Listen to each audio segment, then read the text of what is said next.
এটা আমার 1 বছরের জমানো টাকা। আজকে একটা কারণে খরচ করতেছি। কী কারণে খরচ করতেছি সেটা আপনাদেরকে দেখাবো আর জানাবো।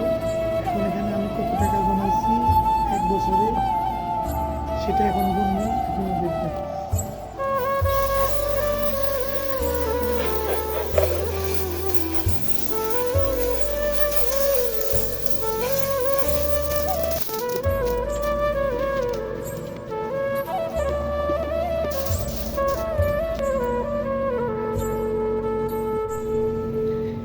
এই হচ্ছে আমার 1 বছর যাবৎ জমানো টাকা, দেখতে তো পারছেন।